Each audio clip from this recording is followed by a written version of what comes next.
ગરમીનો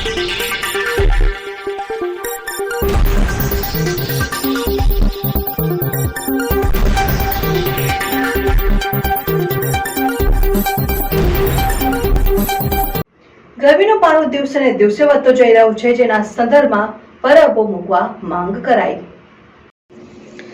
ગરમીનો પારો દિવસે ને દિવસે વધતો જઈ રહ્યો છે। બપોરના સમયે માનવ શરીરને સૌથી વધુ પીવાના પાણીની જરૂર પડતી હોય છે।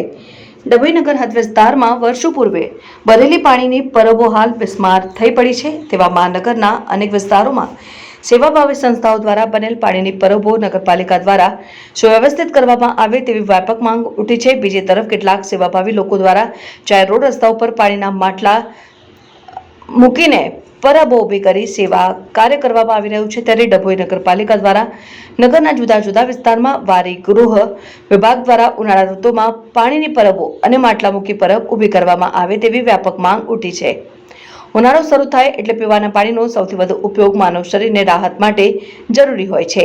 તેવામાં ડભોઈ નગરના અનેક વિસ્તારોમાં સમાજસેવીઓ દ્વારા પાણીની પરબો બનાવવામાં આવી હતી, પરંતુ છેલ્લા ઘણા સમયથી આ પરબો કાર્યરત હાલતમાં નથી રહી અને બપોરના સમયે ડભોઈ મુખ્ય બજારોમાં કે ડેપો વિસ્તાર અને જુદા જુદા વિસ્તારોમાં આવતા આસપાસના ગામના લોકોને પીવાના પાણી માટે રૂપિયા ખર્ચી પાણી લેવું પડે છે અને સામાજિક સંસ્થાઓએ આજે સેવાભાવથી 2-4 વિસ્તારોમાં પાણીની સેવા ઊભી તો કરી છે, પણ એટલું પાણી લોકો માટે પર્યાપ્ત ન રહેતું હોય ત્યારે નગરના જુદા જુદા વિસ્તારો જેવા બજાર, એસટી ડેપો, શિરોડ 4 રસ્તા, રેલવે સ્ટેશન રોડ, કન્યા શાળા વિસ્તારમાં ડભોઈ નગરપાલિકા દ્વારા ઉનાળામાં લોકોને પીવાનું શુદ્ધ પાણી મળી રહે તે માટે માટલામાં મૂકી પીવાના પાણીની સેવા ઊભી કરવામાં આવે, સાથે બંધ પડી ગયેલ જૂની પાણીની પરબો પુનઃ શરૂ કરી તેને રિપેર કરી પીવાનું પાણી પૂરું પાડવામાં આવે તેવી વ્યાપક માંગ ઉઠવા પામી છે।